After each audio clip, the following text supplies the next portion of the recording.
Bienvenidos a Contacto Estrecho, otra edición más, en un tema que verdaderamente es un tema candente, ¿no? Que tiene que ver con el dólar. Decíamos la semana pasada qué va a pasar con el dólar, cuáles son las idas y vueltas que hay detrás de la moneda norteamericana, pero bueno, sigue siendo todavía tema, y lo va a seguir siendo seguramente por un tiempo largo, tema de agenda periodística, tema de agenda política, tema de agenda económica en el país.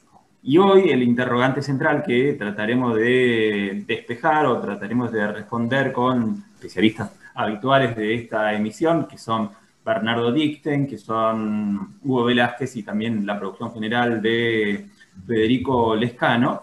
¿Qué va a pasar con el dólar? Y sobre todo, más que qué va a pasar con el dólar, el interrogante central es quiénes son los que están detrás fogoneando para lograr una devaluación.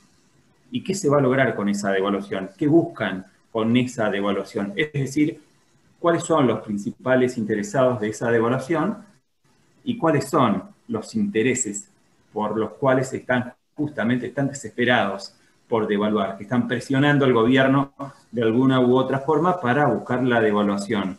¿Por qué?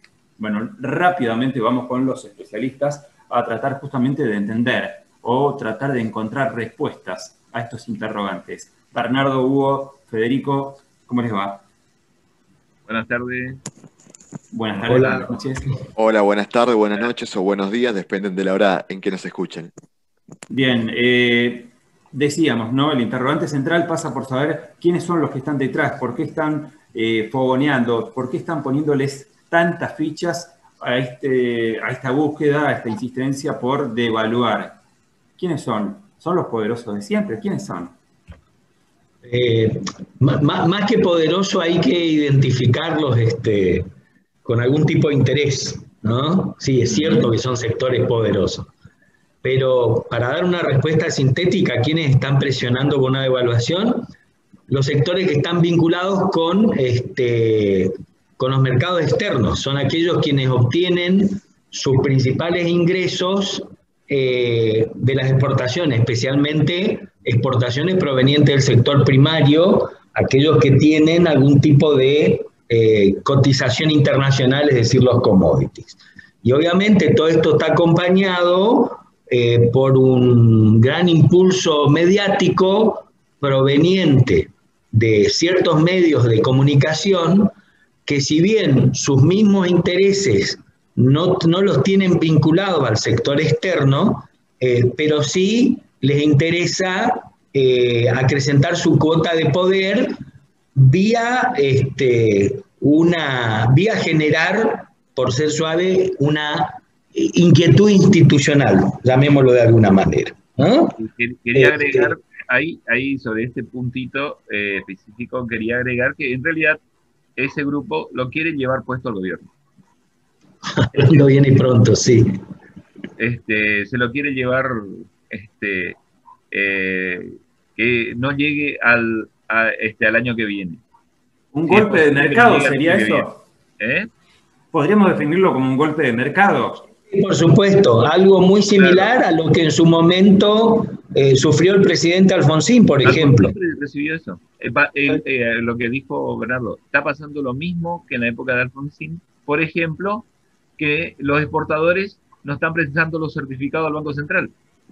Hace poco lo escuchaba Hugo y Bernardo, lo escuchaba Jorge Capitanich, que él comparaba justamente con lo que pasaba en la época de Alfonsín con relación a lo que está pasando ahora, y él decía, hay una gran diferencia. En esa época no teníamos tantas reservas de dólares como para afrontar ese golpe de mercado. Ahora sí lo tenemos.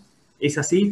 ¿Contamos con reservas para afrontar ese golpe de mercado? La situación es un poco más holgada, aparte hay instrumentos financieros que en esa época no existían, por ejemplo, los swap con China, que en algún momento se pueden activar y convertir en dólares. Existen algún tipo de instrumentos, digamos, ¿no? La coyuntura tampoco es la misma. Cuando gobernaba Alfonsín, creo que lo dijimos en el programa pasado, estábamos cabalgando en medio de lo que se conoció como la década perdida de América Latina, donde los mercados financieros estaban absolutamente cerrados. Sí. Bueno, además hay reservas para los depósitos en dólares y además hay oro, hay reserva en oro, a unas 16, se habla de unas 16 toneladas de oro, ¿no? Que, bueno, de última se puede vender y transformarlo en dólares ante la emergencia.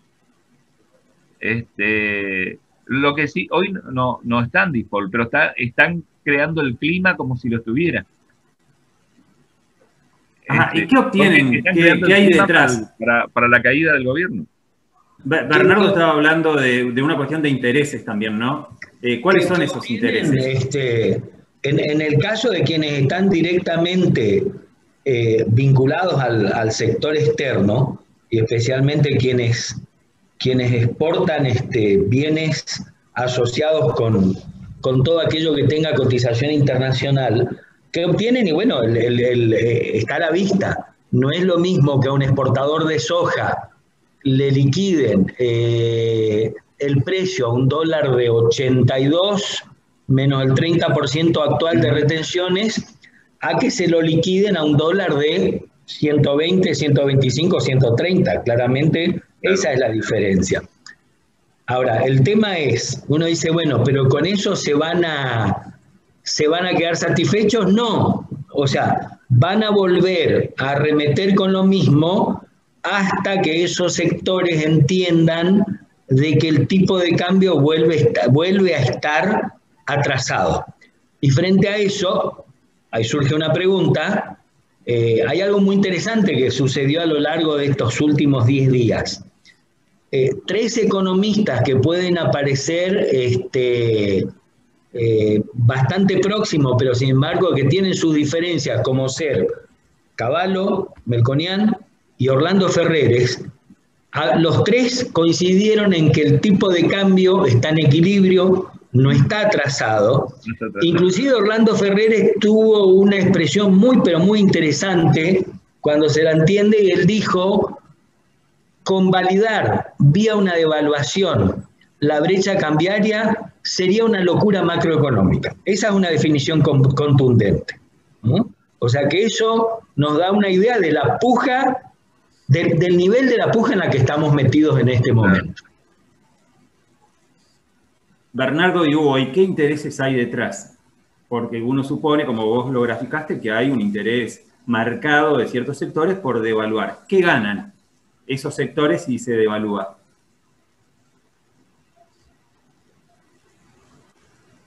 Está uno, el sector económico, y otro, el sector, los intereses políticos.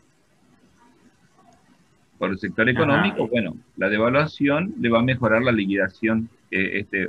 Por eso los hilo bolsa también están guardando el hilo bolsa. Bueno, están especulando.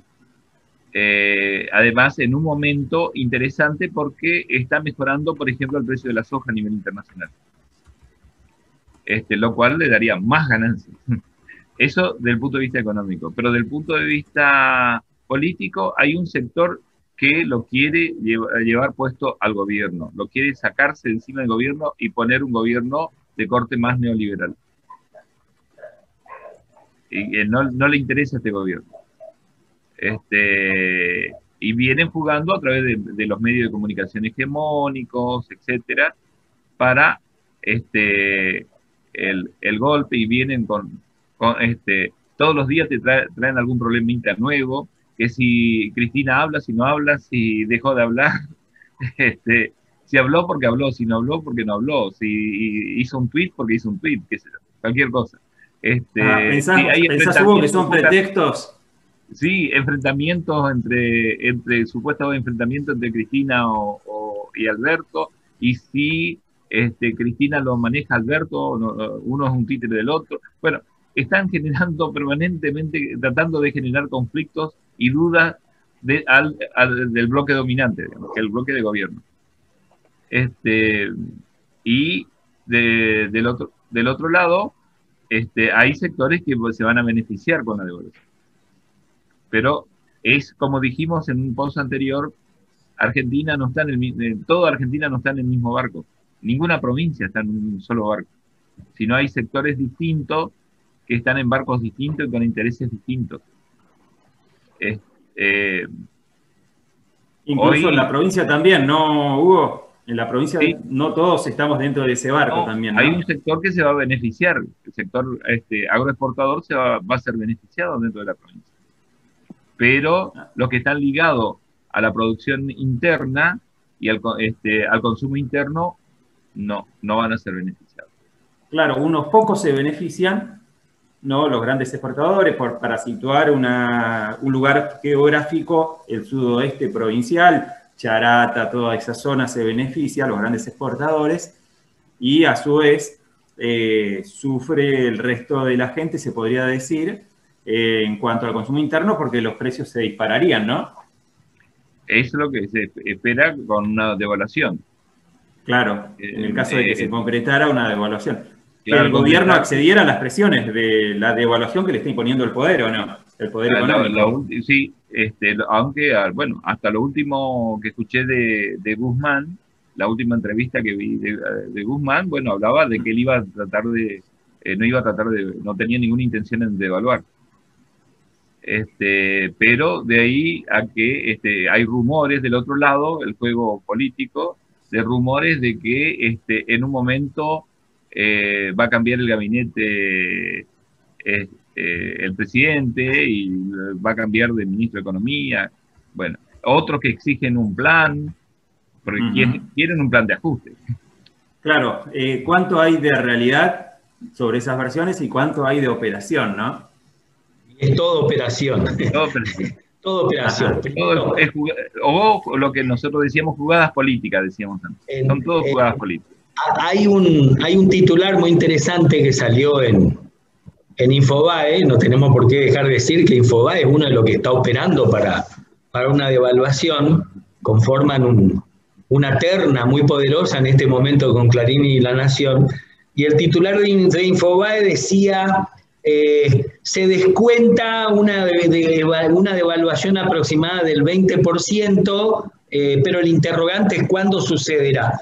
Eso es tratar de imponer una agenda al gobierno, digamos, ¿no? O sea, ¿de dónde un medio de comunicación puede tener hasta el número en el cual se devaluaría nuestra moneda?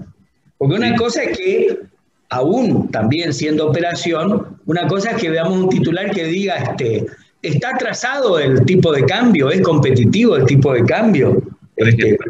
Pero de ahí a decir, se descuenta una devaluación del 20% y no se sabe cuándo, eso es claramente una forma, por un lado, de presionar al gobierno, intentar instalar una agenda, y por otro lado, crear efectivamente la sensación en la opinión pública de que una devaluación es inminente y a su vez es necesaria para recuperar competitividad externa. Agregaría una palabra, Bernardo, a ver si te parece bien. ¿Inevitable también? No, es evitable. No, pero en relación a los medios, digo, ¿no? Porque, por ejemplo, un título de Clarín. Los medios crearon el clima, la sensación de que una devaluación es inevitable. A ver, cuando decimos, bueno, ¿qué va a pasar respecto de quienes no van a ser beneficiados con los efectos de una devaluación? Y esto tiene consecuencias múltiples. Primero, creo que lo explicó con más precisión Hugo en el programa pasado.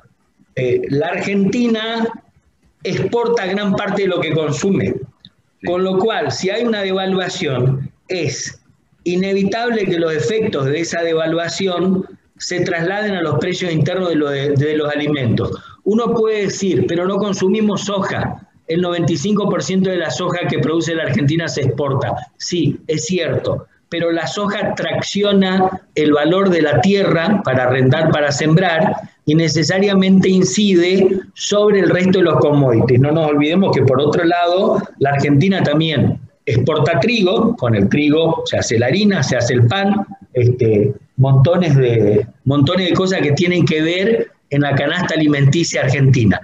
También los efectos de una devaluación van a incidir sobre los bienes industriales o semi-industrializados, porque la Argentina necesita importar insumos o bienes intermedios para completar internamente procesos industriales. O sea, es inevitable que parte de esa devaluación se traslade a los precios internos. La otra, no nos olvidemos, y creo que esto también lo mencionamos, que el 75% del Producto Bruto Privado argentino es producido, perdón la redundancia, por empresas extranjeras. Y esas empresas extranjeras tienen que cumplir metas de rentabilidad en dólares, con lo cual no les queda, que le imponen sus casas matrices, con lo cual no pueden evitar trasladar una parte de esa devaluación a los precios. Como muchas de ellas tienen un alto poder que tiende al monopolio, no tienen problema en trasladar toda la devaluación porque la venta, no, o sea, la demanda no les va a caer demasiado. Y finalmente, acá hay también una consecuencia muy grave de esto. No nos olvidemos que la deuda es del gobierno, es del tesoro, el tesoro de la nación, tiene que comprar los dólares necesarios en el mercado al Banco Central para hacer frente a los vencimientos, que está bien, tenemos vencimientos prorrogados, pero no es lo mismo que el propio Estado pague por un dólar 82 pesos a que pague 120. Entonces, a todos creo que nos tiene que quedar muy bien en claro de que una devaluación no es algo gratis, no es algo que sucede y después sigue todo bien como estaba, no. Quedan en distintas posiciones, quedan las distintas fuerzas del mercado y obviamente quienes más pierden son quienes tienen ingresos fijos, porque sus ingresos fijos no se van a recuperar ni en la magnitud de la devaluación ni a la misma velocidad en la que se va a producir una devaluación.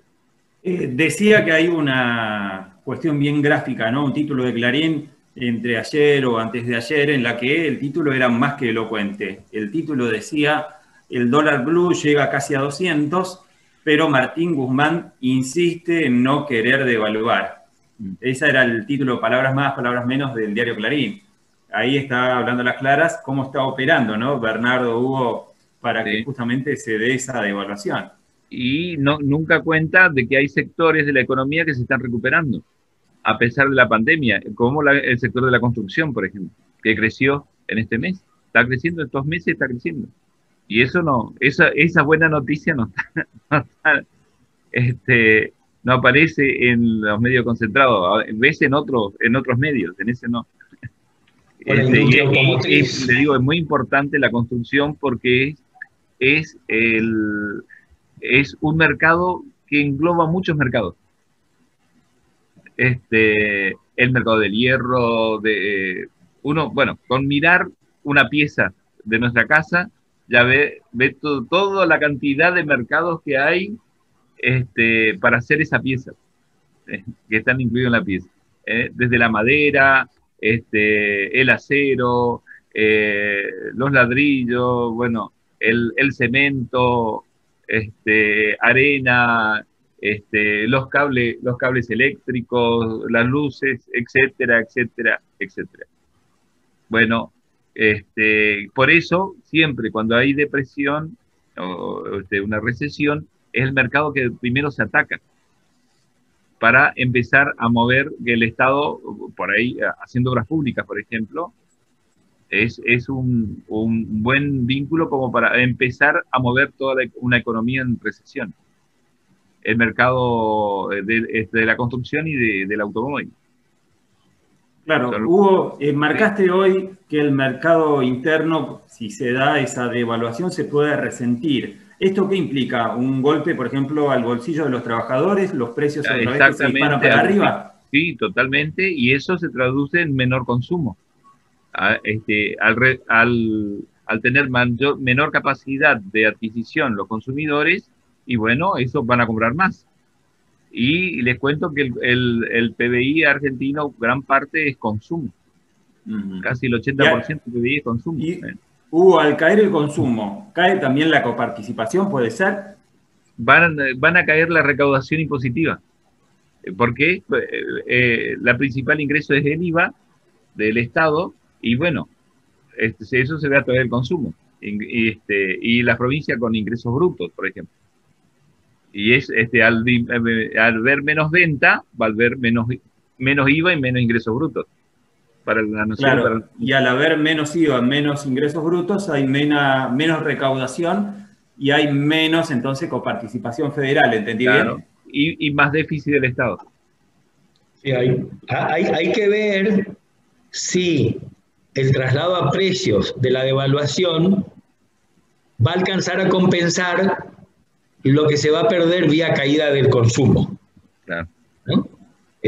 O sea, pero bueno, obviamente no es tratar de investigar, pero sí, es altamente probable que la coparticipación, al menos en un primer momento, caiga, con lo cual, creo que se dijo, va a aumentar el déficit fiscal de las provincias. Y hay algo muy importante también. Si el consumo cae en forma muy notoria, también se puede producir una ola de despidos, con lo cual es muy probable que se incremente la desocupación, Sí. ¿sí? Porque si bien las empresas podrán reacomodar sus precios, especialmente aquellas que tienen poder de formación de precios, pero hay que ver a qué rama de qué rama de la industria estamos hablando, y aquellas que no puedan sostener su nivel de demanda física, es decir, el nivel de demanda en unidades, es muy probable que tengan que empezar a prescindir de personal para ajustar su relación demanda-producción, recursos humanos. Con lo cual, si esas empresas empiezan a despedir más gente, se va a producir una segunda ola en la caída del consumo. Entonces, en lugar de la devaluación generar un círculo virtuoso, lo único que va a hacer es profundizar un círculo vicioso. A todas luces, una devaluación en una economía con las características como de la nuestra es perjudicial. Bueno, de última, un ratito. La pregunta final, Bernardo y Hugo. A todo ese escenario que estamos definiendo, que están graficando ustedes, hay que agregar el contexto de pandemia, ¿no? Escuchaba declaraciones de Santiago Cafiero diciendo nos vamos a pegar seguramente un porrazo producto de la pandemia y los efectos económicos que ha causado no solamente en Argentina, sino en el mundo la pandemia. Bueno, la pandemia ya está afectando en la actividad económica en todos estos meses. De marzo para acá viene afectando la actividad económica y un efecto grande es el comercio exterior. Además del comercio interno, porque se redujo el comercio interno en todas las cuarentenas, la actividad económica interna, el comercio exterior también está parado, salvo algunos países como China, otros no están bastante cerrados. El correo internacional está parado hoy día. Está bien, hoy el correo ya es casi prehistórico, ¿no? Con estos medios, pero de hecho está parado y bueno, eso tiene una repercusión sobre toda la actividad económica interna. No le vamos a poder vender no nos van a comprar a nosotros ni podemos comprar a otros por ahí.